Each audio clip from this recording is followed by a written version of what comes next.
Hello and welcome to Everything Sahaja Yoga. And today we have a special guest sharing her story of Sahaja Yoga. So let's see what she has to say. Well, I don't think I'm a special guest. I'm just a guest. Thank you very much for interviewing me. So, ask me a question. Well, first, tell our audience what's your name, how did you find out about Sahaja Yoga? Tell us your Sahaja story. Well, my name is Eva Toussard. I live in Surrey, and I've been practicing Sahaja Yoga now over 25 years. It seems an amazing long time.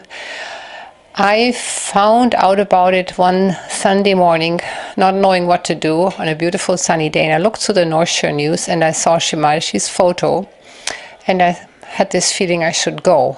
And lucky for me, Shimarishi was there in person at the planetarium in Vancouver. So I decided I go, and you don't want to know how I was dressed. So skimpy, tiny little shirt, tiny little pants. But the minute I heard her speak, I was totally impressed, and I knew I finally found what I've been looking for all my life. Because I've been going to different meditations, seeking church, seeking temple, and nothing gave me fulfillment. But when I heard Shimarishi speak, I knew inside my heart, that's it. Then I lined up for 2 hours to meet Shimarishi in person, and I knelt down in front of her, and she looked at me and she took her finger onto my agya, and she said to me, okay, you sit back there on the stage with all the other yogis. And out of those 500 people, I was the only one. She singled me out to sit there. Maybe had she not done this, I might not have come back. I do not know. But that was the beginning for me of Sahaja Yoga. I never looked back. I knew I don't want to do anything else in my life but the meditation. I gave up smoking marijuana overnight. I gave up drinking alcohol overnight. And that was it for me. That's a transformational story. I've been coming to the meditation class here about a year, and almost 99.9% of time I see her here. She has full commitment, and I can see she is different from other yogis. No. Because people usually come, sometimes they couldn't make it, but she's always here almost 99.9% of the time. Are there times that you couldn't make it to the meditation class? Oh yeah, of course. We all have, commitments, work, family, or you're tired. I wouldn't say that. I sometimes feel I'm a beginner because you go up and down, and some days you feel better than others. You have to work at it. It takes discipline. You have to still your mind and tell yourself, okay, now is the time for meditation. Because it's so easy to be tempted and go after physical pleasures, go for a run, go for a walk, listen to music, watch a movie, and just say, oh, meditation tomorrow. But you have to bring yourself back. And then once you do it, even if it's only 10 minutes, 15 minutes, you go, oh yes, I'm so glad I did that. It brings you in balance. The stress from work is gone when you meditate. So I think everybody goes at their own pace, and there is no secret to it except you just have to sit down and meditate every day. That's all I can say. And you find it yourself. It's something inside, and you feel it. And once you feel it, you want to go back. So 25 years ago, you actually met Sri Mataji in Vancouver. Wow. Yeah. Tell us the experience, because I could only imagine it's not going to ever happen again. Yeah, I feel really blessed that I was around her so often while she was still on this earth. And sometimes I feel it must be much harder now for new seekers to hang on, because all we have is a photo. Mind you, we have, thank goodness, the videos. Without the recording, it would be even harder. But when you see Mother, you just are in awe. Every time I welcomed her at the airport, tears would automatically run down my face. just in awe. You're just speechless, and you also become thoughtless. Even if you were not a yogi and you just came for the first time, you gotta feel in your heart she's a special lady. It's just an aura she emits. Yeah, it's just a very special human being, and we all know she wasn't a human being. She was an incarnation. You feel it. You just do feel it. So, what's your life like before you start Sahaja Yoga, and after you Sahaja Yoga? Beside the obvious drinking, marijuana, like what do you feel the difference? The before Sahaja Yoga and after Sahaja Yoga? On the outside, not much difference. I still do the same. I enjoy good food. I enjoy my sports. I enjoy a good laugh, a good movie. But I think the difference is you introspect more. You look at yourself, or you go, oh God, why did I say this? Or why did I do this? You immediately catch yourself when you do something that's a bit off. You do observe yourself more.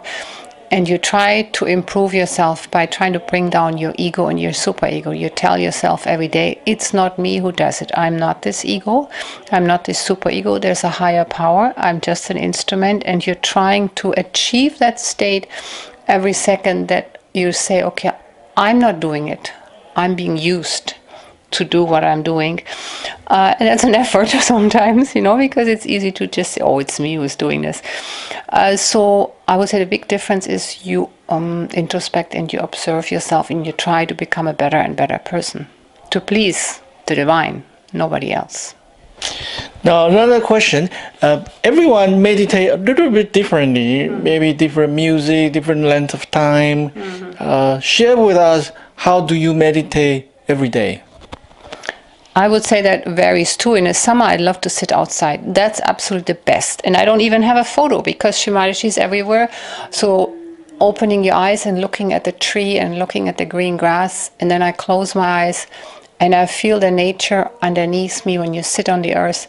That's for me the most powerful meditation. I have, of course, photos inside. In the morning, I sit on the ground inside.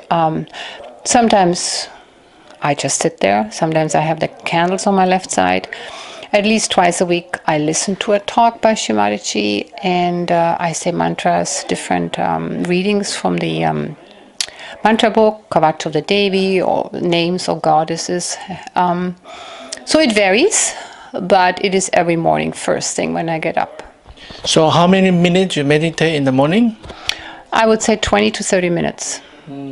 And do you have the music on or music off? Actually, I don't have music on in the morning. I do not. No.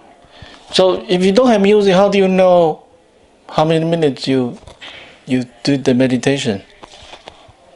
I don't know. It's just I sit down maybe around 6:30, and I know by about 7 I have to stop because I have to eat my breakfast and go to work. It just feels like this. So you just go by feeling. Oh, because I usually play a certain track, right? If I want to do 10 minutes, I play a 10-minute music. If I want to do 20 minutes, I do a 20-minute music. And when the music finished, I finish. Well, sometimes when I put on the talk, I know how long the talk is, so I gauge accordingly. But usually, you can always open your eyes in between, Doesn't mean I'm thoughtless for half an hour sitting there, Sometimes you open your eyes, you look outside, see the sky, and you go, oh, okay, I got another 10 minutes. You close your eyes again, and you go back. So that, of course, is there. And do you do other kinds of exercise, gym, fitness? Yes. Beside meditation? Yes, I must say I love being physically active. I do every morning. After my meditation, I do yoga stretches. Another 15 minutes. I bike to work every morning, half an hour, bike back. 30 minutes bike to work? Holy. 7 kilometers, yes, up and down. I love it. I've been doing that for 5 years. I walk at my lunchtime for 40 minutes maybe. And when I come home, sometimes, every night after dinner we go for a walk. So I keep busy. Swimming. You are very fit. Tell us about your diet. Anything you don't eat? Beef. I don't like beef. I like a lot of raw vegetables. We have a garden, and I think everybody should have that. You eat your raw vegetables from the garden in smoothies, blended. It's So important. you grow your own vegetable too. Yeah, my husband. I'm too busy. My husband. I just harvest it, I cook it, and I admire it. And I'm always amazed how out of a tiny little seed this huge pumpkin grows. It's never ceases to amaze me. Nature, how she multiplies and grows. For me, that's a miracle. That alone proves to me there is a divine energy out there. You know, if somebody says there is no God and they see all these miracles daily, I don't understand that. I do not understand that. And now for the audience on our website, the people interested about Sahaja Yoga, like new people. Yeah. Do you have message for new people that thinking about doing the Sahaja meditation, Sahaja Yoga? What do you have to say to them? Or just come and give it a try. It's free. You have nothing to lose. Maybe you invest an hour or two. I would say just try it, and then you feel in your heart, see if it's for you, you know, and then take it from there. And you can ask all the questions, but don't keep it mental. It's something that you have to feel, and you have to be honest with yourself. Do I feel something or not? And don't listen to all the arguments. Mental acrobats, just feel it. It's very important. Meditation is a lot about feeling, not so much of the knowledge that you understand. I came here for about a year and that's what I felt. Sometimes I couldn't understand, but I can feel it. Yeah. So we are at the end of our show. Please thumb up our video, share our video, and subscribe our channel. We have new video every Thursday. We'll see you next week. Thank you. Bye bye.